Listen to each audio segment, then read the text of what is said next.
एक बार बोलिए जय एकादशी महात्म्य की जय, विष्णु भगवान की जय जय। अब मैं आप लोगों को माघ मास के जय एकादशी की कथा सुनाने जा रही हूँ। ध्यान देकर सुनिएगा। मनुष्य को मूर्खता त्याग कर एकादशी का सबको करना चाहिए।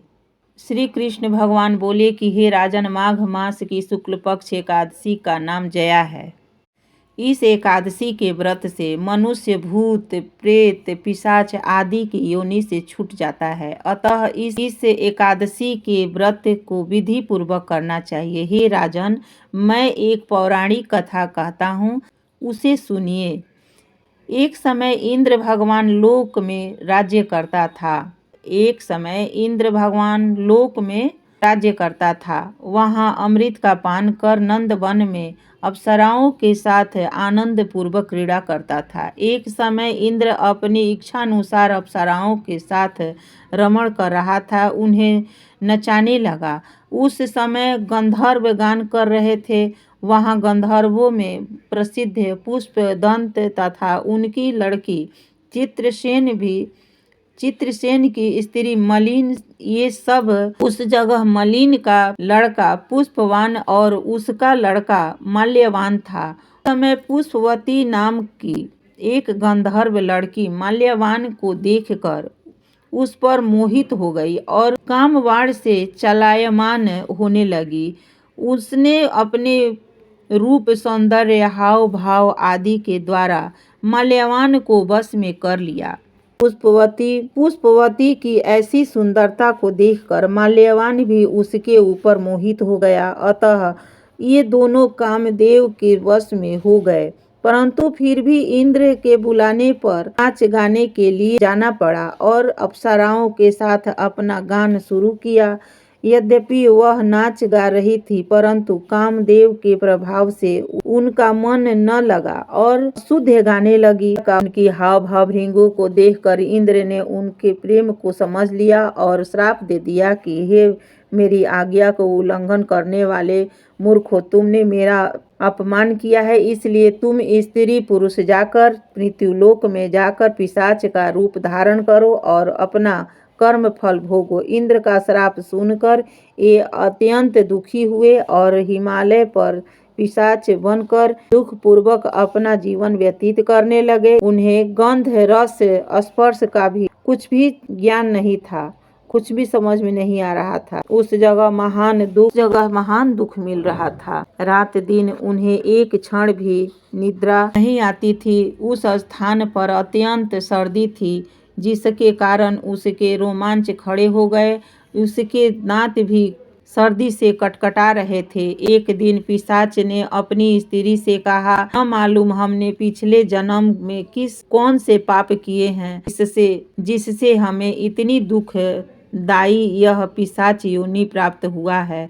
पिशाच योनि से नरक के दुख सहना उत्तम है। इसी प्रकार अनेक विचारों के करते हुए अपना दिन व्यतीत करने लगे। पिशाच योनि से नरक की दुख सहना उत्तम है। इसी प्रकार अनेक विचारों के करते हुए अपना दिन व्यतीत करने लगे।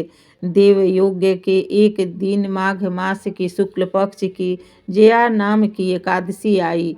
उस दिन उन दोनों ने कुछ भी भोजन न किया और न कोई पाप कर्म किया, केवल फल फूल खाकर दिन व्यतीत किया और महान दुख के साथ पीपल के वृक्ष के नीचे बैठ गए। उस समय सूर्य नारायण अस्ताचल को जा रहे थे। वह रात्रि इन दोनों ने एक दूसरे से सटकर बड़ी कठिनता से काटी। दूसरे दिन प्रातः काल होते ही भगवान के प्रभाव से उसकी देह छूट गई और अत्यंत सुंदर अप्सरा को गंधर्व की देह धारण करके तथा सुंदर वस्त्र तथा आभूषण से अलंकृत होकर स्वर्ग लोक को चले गए। उस समय आकाश में देवगण तथा गंधर्व उनकी स्तुति करने लगे। नागलोक जाकर उन दोनों ने देवराज इंद्र को प्रणाम किया। इंद्र को भी उनका अपने प्रथम रूप में देखकर महान आश्चर्य हुआ और उनसे पूछने लगे कि तुमने अपनी पिशाच देह से किस प्रकार छुटकारा पाया, सो सब कहो। इस पर माल्यवान बोले कि हे देवेंद्र, भगवान विष्णु के प्रभाव तथा जया एकादशी की व्रत के पुण्य से हमारी पिशाच योनि छूट गई।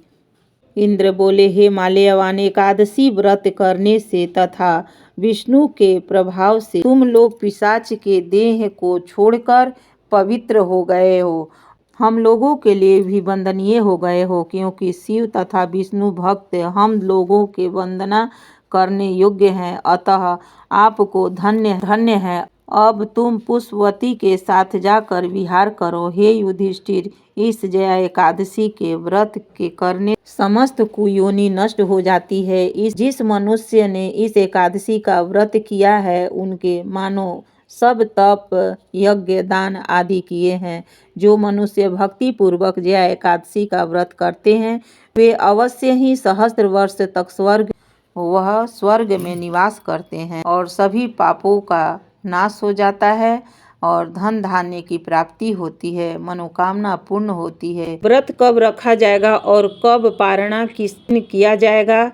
एकादशी तिथि प्रारंभ होगी 19 फरवरी सोमवार की सुबह 8:51 से और समाप्त होगी 20 फरवरी मंगलवार की सुबह 9:55 तक। ऐसे में इस बार नियमों का पालन करते हुए 20 फरवरी मंगलवार के दिन ही जया एकादशी का उपवास रखा जाएगा।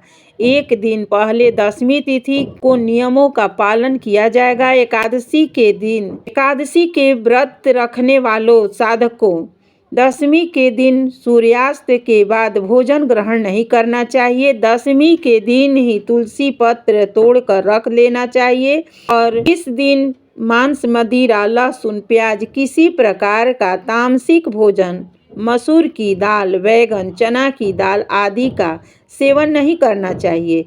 एकादशी व्रत के दिन ओम नमो नारायण, ओम नमो भगवते वासुदेवाय, हरे कृष्णा का मंत्र यथासंभव जाप करना चाहिए। व्रत की कथा पढ़ने और सुनने के साथ ही भगवान की फलों सहित तुलसी पत्र का भोग लगाना चाहिए। दिन भर उपवास रहकर व्रत के नियमों का पालन करना चाहिए।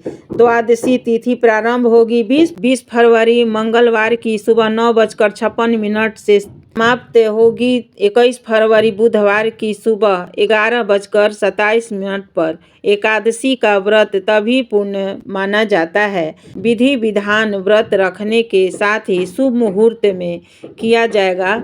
पारण 21 फरवरी बुधवार को आप एकादशी का उपवास खोल सकते हैं। सुबह 7 बजे से लेकर 9:21 के बीच में व्रत का पारणा किया जाएगा। सुबह 7 बजे से लेकर 9:21 के बीच व्रत का पारण किया जाएगा। पहले भगवान को शुद्ध सात्विक भोजन का, पीले मीठे चावल का और तुलसी पत्र के साथ ही फलों का भोग लगाना चाहिए। मौसमी फलों में केला, आंवला, सेब, अंगूर, बेर, गाजर बहुत ही शुभ रहता है और इन्हीं प्रसाद को पहले ग्रहण करके आपको अपना उपवास तोड़ना चाहिए। व्रत का पालन करते समय सबसे पहले तुलसी पत्र और जल को मुख में डालकर उसे व्रत तोड़ना चाहिए। व्रत का पालन करने के बाद कुछ समय के बाद शुद्ध सात्विक भोजन करना चाहिए। आपको शुद्ध सात्विक भोजन कर सकते हैं। पीले फलों का, बेर का, आंवला या फिर आपकी सुविधानुसार मौसमी फलों और गर्म कपड़ों का भी आप दान कर सकते हैं। अपने अवधि अनुसार आप दान कर सकते हैं। अन्नों का दान कर सकते हैं। अच्छा लगे तो इसे लाइक कीजिए, शेयर कीजिए तथा सब्सक्राइब कीजिए। धन्यवाद। राधे राधे।